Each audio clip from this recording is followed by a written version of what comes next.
रात के 10 बज गए थे। मेंटल हॉस्पिटल के रूम में एक सिस्टर रात की शिफ्ट ले रही थी। राउंड लेते लेते वो रूम नंबर 11 के पास पहुंच गई। सिस्टर ने धीरे से दरवाज़ा खोला। अंदर बेड पे 27 साल की एक खूबसूरत लड़की दीवार को एक तक देख रही है और धीमी धीमी आवाज़ में कुछ फुसफुसा रही थी। सिस्टर को उसे देख के कुछ अजीब लगा। कमरे के अंदर जाने के लिए उसके पास जैसे मना कर रहे थे। उस मेंटल हॉस्पिटल में ऐसे कई अजीब पेशेंट थे और मानसिक बीमारी वाले पेशेंट का तो ऐसा बिहेवियर काफ़ी आम बात है। वो एक सिस्टर थी, उसके लिए तो ये रोज का काम था, लेकिन आज उसका पहला दिन था इस मेंटल हॉस्पिटल में। रात का सन्नाटा और अचानक आती हुई हवा के कारण होने वाली दस्तक और खौफनाक मंजर को भी डर से भर रही थी। अंदर जाऊं या नहीं, इस सोच में वो पड़ गई थी। थोड़ी सी हिम्मत करके सिस्टर ने अपना एक पैर अंदर बढ़ाया ही था कि तभी अचानक से वो लड़की जोर जोर से हंसने लगी और अजीबोगरीब हरकतें करने लगी। उसका मुंह दीवार की तरफ था और फिर अचानक उसने अपनी गर्दन उल्टी घुमा दी। सिस्टर के तो पसीने छूट गए। उसके पैर में मानो जैसे जम गया। कांपते हाथों से उसने कमरे का दरवाजा बंद किया और दूसरी सिस्टर को आवाज़ लगाते हुए रिसेप्शन की तरफ दौड़ भागी। सुनीता सिस्टर करते हुए चली गई। डरते हुए रचना सिस्टर रिसेप्शन पर पहुंच गई। रिसेप्शन पर एक सिस्टर ने फ़ोन पे बात कर रही थी। आंटी जी, आप बिल्कुल चिंता मत कीजिए, वो बिल्कुल ठीक है, हम उसका अच्छे से ख्याल रखेंगे।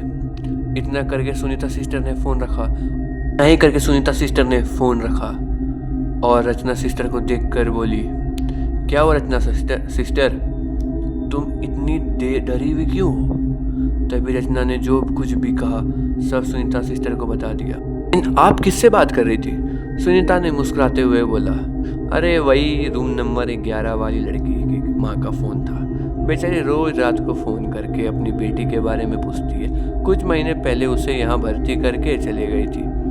रचना ने जिज्ञासा भरी निगाहों से पूछा, आखिर हुआ क्या था उसके साथ? दिखने में तो वो काफ़ी खूबसूरत है।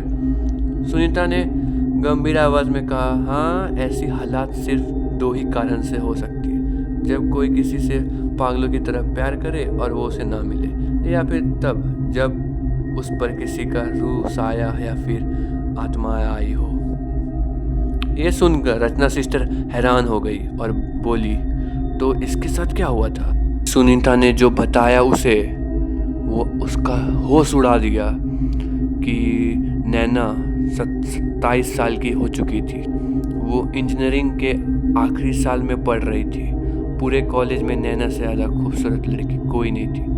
कॉलेज के सारे लड़के नैना के पीछे पागल थे, लेकिन नैना के सपनों और का राजकुमार कुछ अलग ही था। वो हर दिन सपना देखती थी अपने होने वाले लाइफ पार्टनर के, जो एक दिन उसकी ज़िंदगी में ज़रूर आएगा। नैना की अपने सपनों से एक दुनिया थी जो असल ज़िंदगी से काफ़ी अलग थी।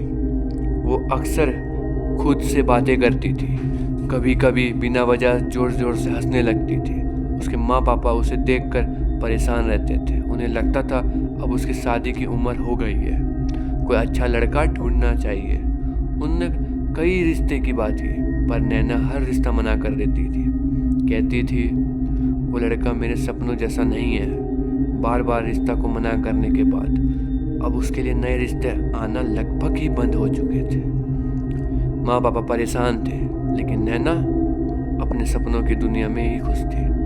रात के 12:30 बज चुके थे, लेकिन नैना अभी भी जाग रही थी। उसके कमरे की बत्ती अभी भी जल रही थी।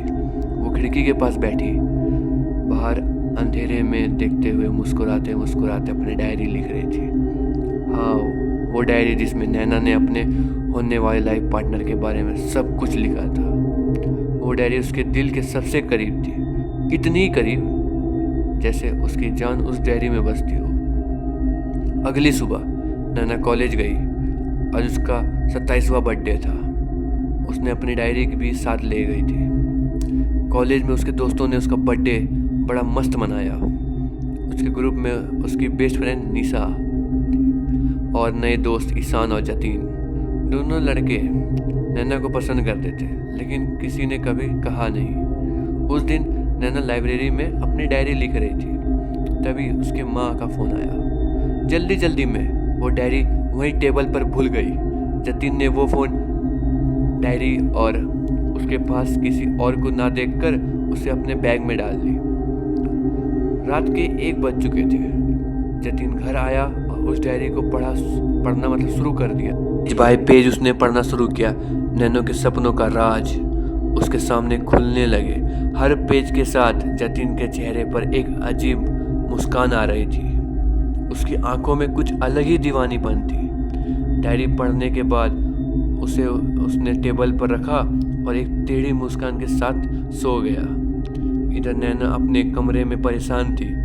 उसका कमरा बिखरा पड़ा था। वो पागल होकर अपनी डायरी ढूंढ रही थी। उसकी माँ ने आवाज़ लगाई, नैना सब ठीक तो है ना? नैना ने जवाब दिया, हाँ माँ मैं ठीक हूँ। माँ सो गई, लेकिन नैना पूरी रात नहीं सोई। उसे लग रहा था जैसे उसने अपनी सबसे कीमती चीज़ खो चुकी हो, अपने सपनों की दुनिया, अपना दिल।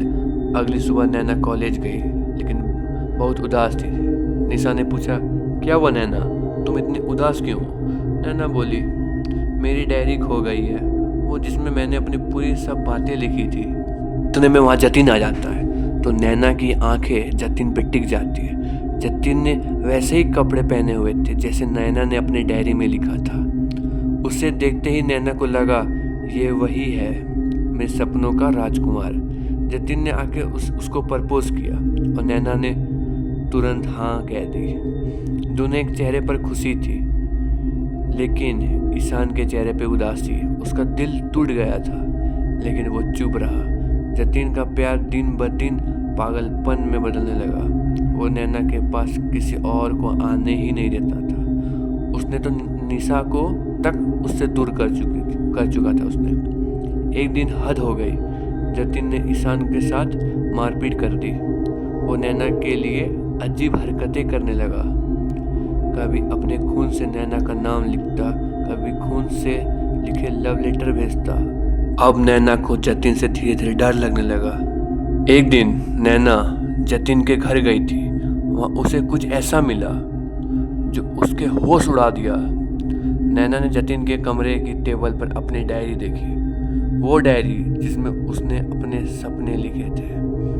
उस डायरी को जतीन के रूम में देखकर नैना का दिल एकदम जोर जोर धड़कने लगा। लेकिन बात यहीं ख़त्म नहीं हुई। टेबल के ड्रॉवर में कुछ और था, जैसा कि लव लेटर और कुछ लड़कियों की तस्वीरें। नैना उन्हें देख ही रही थी, तभी पीछे से एक आदमी की आवाज़ आई, अरे बेटा डरो मत। नैना पलट कर देखती है तो सामने में एक 40 से 50 साल का आदमी खड़ा था। वो कहता है, मैं किशोर हूँ, जतीन का चाचा। मैं बेंगलोर में काम करता हूँ, हर हफ्ते यहाँ आता हूँ उसका हाल चाल पूछने। फिर उसने एक गहरी सांस ली और बोला, बेचारा जतीन, इस दुनिया में मेरे अलावा कोई नहीं है। उसके माँ बाप का रोड में तो एक्सीडेंट हो चुका, तब से उसका दिमाग गहरा असर पड़ा है। नैना एकदम शौक में आ गई। क्या कहा आपने चाचा? दिमाग पे असर? मतलब? चाचा कहते हैं, हाँ बेटा, वो मेंटल इलनेस से जूझ रहा है।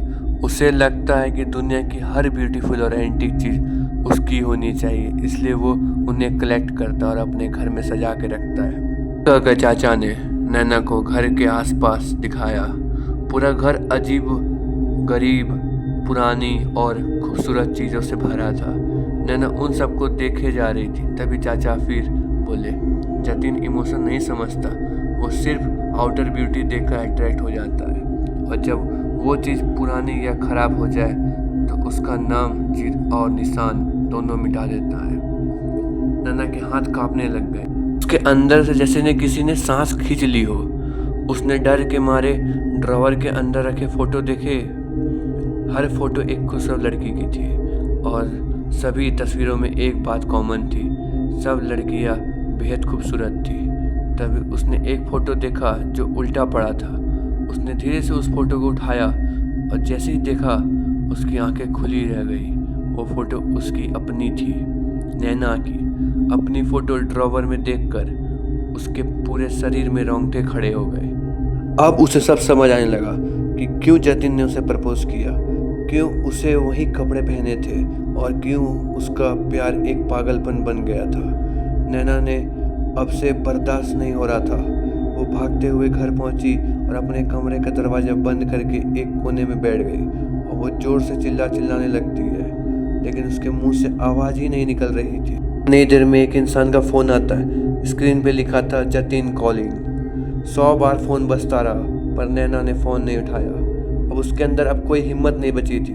कई दिन बीत गए, नैना कॉलेज नहीं गई, ना किसी से मिली, ना किसी से बात की। वो अपने कमरे में बंद रहती और सिर्फ एक ही जगह देखती रहती, दीवार को। उसके मुंह पे हमेशा एक ही बात थी, मैंने कुछ नहीं किया, प्लीज़ मुझे छोड़ दो। उसे हर जगह जतिन की रूह नज़र आती, जो हमेशा हंसती, नैना मैं आज भी तुम्हारा इंतज़ार कर रहा हूँ, सिर्फ तुम्हारा हूँ मैं। इतना कहकर सुनीता सिस्टर ने चुप हो गई। रचना सिस्टर के चेहरे पर डर साफ नज़र आ रहा था। का सन्नाटा और वो खौफनाक कहानी उसके दिल में एक अजीब सा डर पैदा कर चुकी थी। तभी अचानक हॉस्पिटल की सारी लाइट्स ब्लिंक करने लगी और पूरी बिजली चली गई फ्लोर की।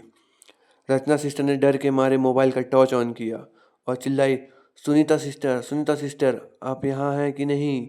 लेकिन कोई जवाब नहीं आया। उसके टेबल के पास देखा, एक पेपर नोट पड़ा था। रचना, मुझे एक इमरजेंसी के कारण थोड़ी देर के लिए बाहर जाना पड़ रहा है। तुम्हारा फ़ोन नहीं लग रहा था, इसलिए ये मैसेज लिख रही हूँ। मैं 1 घंटे में आऊँगी। नोट पढ़कर रचना का पूरा शरीर ठंड से कांप गया। उसके हाथ कांप रहे थे, उसके हाथ एकदम जोर जोर से हिलने लगे। फिर तभी एक कोने में उसे किसी की परछाई दिखी और वो था जतीन। उसके चेहरे पर एक टेढ़ी मुस्कान थी। वो धीरे से बोला, तुम भी काफ़ी खूबसूरत हो और खूबसूरत चीज़ पर सिर्फ मेरा हक है। इतना कहकर वो जोर जोर से हंसने लगा। सपनों की दुनिया और असल ज़िंदगी में बहुत फ़र्क होता है, इतना फ़र्क कि कभी कभी वो ज़िंदगी और मौत की हद तक पहुंच जाता है। अगर ये स्टोरी अच्छी लगती हो तो चैनल को भाई प्लीज़ सब्सक्राइब कर दो और बेल नोटिफिकेशन ऑन कर दो, ताकि आप हमारी अगली हॉरर स्टोरी मिस ना करो।